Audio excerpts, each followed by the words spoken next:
Paano nga ba maging successful sa buhay? Ang tagumpay sa buhay ay nakadepende sa iyong layunin, pagsisikap at tamang pananaw.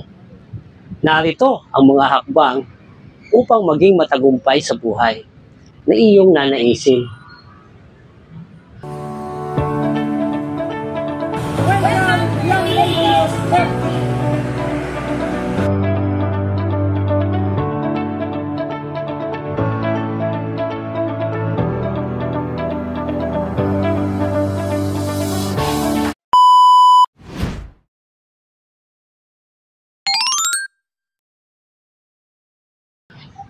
Number 1, tukuyin ang iyong layunin. Bakit mahalaga? Hindi mo mararating ang tagumpay kung hindi malinaw sa iyo kung ano ang gusto mong makamit. Paano mo naman ito gagawin? Magtanong ka sa iyong sarili. Ano ba ang gusto mong gawin sa buhay? At ano ang magpapasaya sa iyo? Magtakda ka ng short-term at long-term na goals.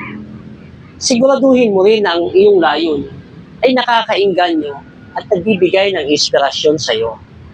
Number 2, magkaroon ka ng tamang mindset. Bakit naman ito mahalaga? Ang tamang pananaw ang tutulong sa iyo na manatiling motivated kahit sa gitna ng pagsubok. Paano mo naman ito gagawin? Maging positibo ka kahit may problema ka. Huwag matakot sa pagkabigo. Gawin itong aral para sa susunod na hakbang. Tandaan mo, ang pagiging progresibo ay hindi ang pagiging perpekto. Number 3, gumawa ka ng plano at mag-take action. Bakit naman mahalaga? Ang layunin ay mananatiling pangarap lang kung walang konkretong aksyon. Paano mo naman gagawin? Gumawa ka ng step-by-step plan kung paano mo maaabot ang iyong layunin. Unahin mo ang mga bagay na pinakamahalaga o pinakamalaking epekto. Kumilos ka araw-araw, kahit maliit na hakbang, papunta sa direksyon ng iyong pangarap. Number 4, mag-invest sa sarili. Bakit ito mahalaga? Ang personal na pag-unlad ay susi sa pagiging handa para sa anumang hamon. Paano mo naman gagawin? Pwede kang magbasa ng mga libro, manood ka ng mga educational videos kagaya nito, at mag-attend ng seminar. Palawakin mo rin ang iyong kaalaman at kasanayan sa larangan na gusto mong pagtagumpayan.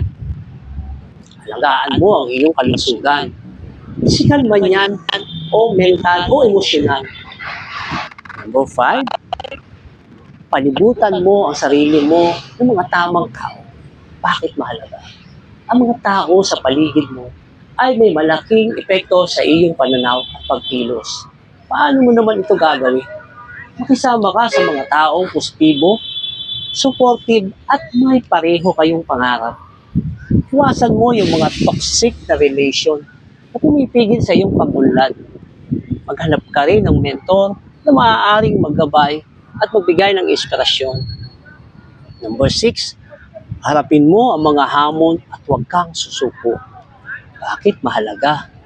Ang bawat tagumpay ay may kaakibat na hirap at pagsubok. Paano mo ito gagawin? Kilalanin mo ang problema at hanapan mo ng solusyon. Gumamit ng resilience, kakayahang bumangon muli sa hirap at pagkabigo. Manatili kang tapat sa iyong layunin kahit mahirap ang daan. Number 7, manatili kang mapagpakumbaba para matuto. Bakit mahalaga? Ang pagkatuto ay tuloy-tuloy na proseso at ang pagiging mapagpakumbaba ay magdadala ng oportunidad. Paano ito gawin? Makinig ng feedback at gamitin ito sa mabuti o para mapabuti ang iyong sarili.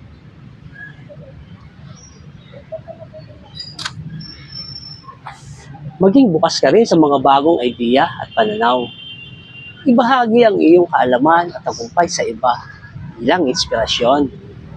Number 8, maging consistent at discipline. Bakit ito mahalaga?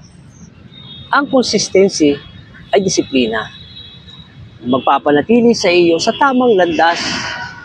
Paano mo ito gawin? Gawin ang tamang bagay kahit walang pumapansin o naghihintay ng resulta. Iwasan mo ang mga procrastination. Magkaroon ka rin ng routine na tutulong sa iyo ng pagiging produktibo. Number 9, tanggapin mo ang pagbabago at mag-adapt. Bakit mahalaga? Ang kakayahan na mag-adapt ay mahalaga. Lalo na sa pabago-bago ng sitwasyon sa buhay. Paano mo naman ito gagawin? Mag-adjust ka sa mga pagbabago sa paligid mo habang nananatiling tapat sa iyong mga layunin. Huwag matakot subukan ng mga bagong bagay na maaaring magpalago sa iyo. Number 10, ipagdiwang ang mga maliliit na tagumpay. Bakit ito mahalaga? Ang pagkilala sa maliit na tagumpay ay nagbibigay ng inspirasyon sa iyo para magpatuloy. Paano mo naman ito gagawin? Pasalamatan mo ang sarili mo sa bawat milestone na naabot mo. Magbigay ng reward sa sarili bilang motivation. Gamitin ang mga maliliit na tagumpay bilang hakbang patungo sa mas malalaking tagumpay. Ang pagiging matagumpay sa buhay ay hindi isang overnight success. Kailangan ng malinaw na layunin, disiplina, positibong pananaw. Higit sa lahat, tandaan mo na ang tagumpay ay hindi tungkol sa yaman o katanyagan. Ito rin ay tungkol sa fulfillment at pagiging masaya sa mga nagawa mo sa buhay.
Maraming salamat sa inyong panunood. Ako po muli ang inyong lingkod, Lorenzo Binay Manalo, ang inyong kanego. Sama-sama tayong masenso at ang pagpapala ng Panginoong Diyos ay palaging sumainyo.